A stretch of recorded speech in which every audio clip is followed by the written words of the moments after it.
आप सभी को जय मसीह की।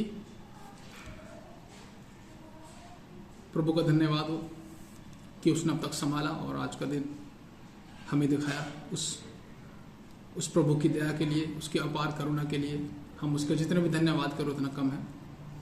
और दोस्तों, आप देख रहे हैं आत्मिक ज्ञान यूट्यूब चैनल। दोस्तों, आज मैं आपको प्रार्थना के महत्व के बारे में बताने वाला हूँ।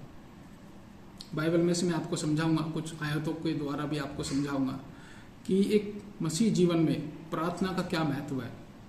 दोस्तों, अगर आप मसीह हैं और अगर आप प्रार्थना नहीं करते तो आप बहुत बड़ी गलती कर रहे हैं, क्योंकि मसीह जीवन अगर प्रार्थना का जीवन ना हो तो बेकार है। तो मैं आप कुछ बाइबल में से कुछ आयतें आपको बताता हूं। चलिए वचन के द्वारा समझते हैं कि बाइबल इसके बारे में क्या बताती है।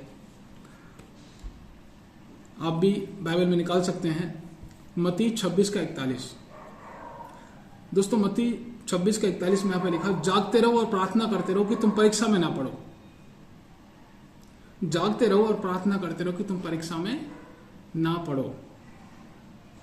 क्योंकि जो इंसान मसीह है और उसका जीवन प्रार्थना का नहीं है तो वो सोया हुआ जीवन जी रहा है। इसलिए बाइबल यहाँ पे कह रही है, इसलिए वचन में बताता है जागते रहो और प्रार्थना करते रहो। यानी जो प्रार्थना कर रहा है वो जागा हुआ है।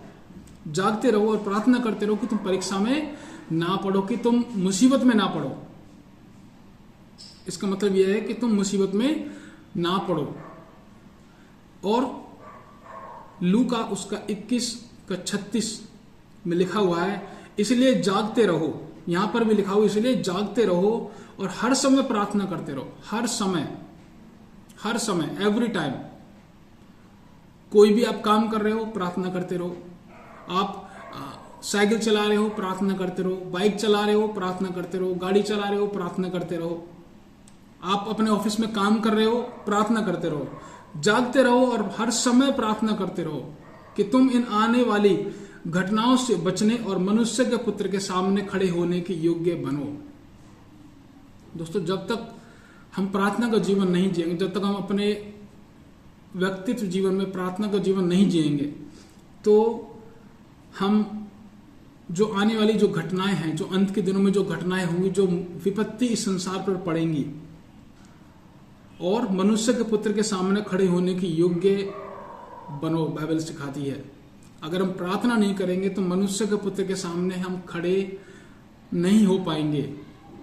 जजमेंट डे के दिन हम उस जीवित परमेश्वर के आगे खड़े नहीं हो पाएंगे अगर हम प्रार्थना नहीं करेंगे।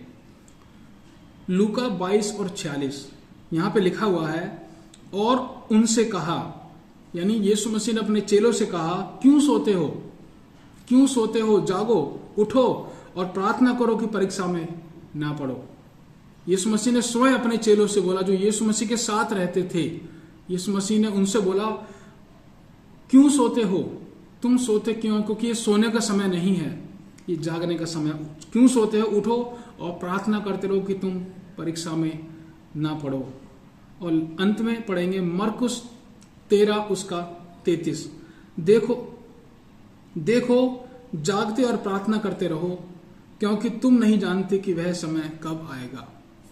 यानी कब यीशु मसीह के दूसरा आगमन का समय आ जाएगा, तुम नहीं जानते।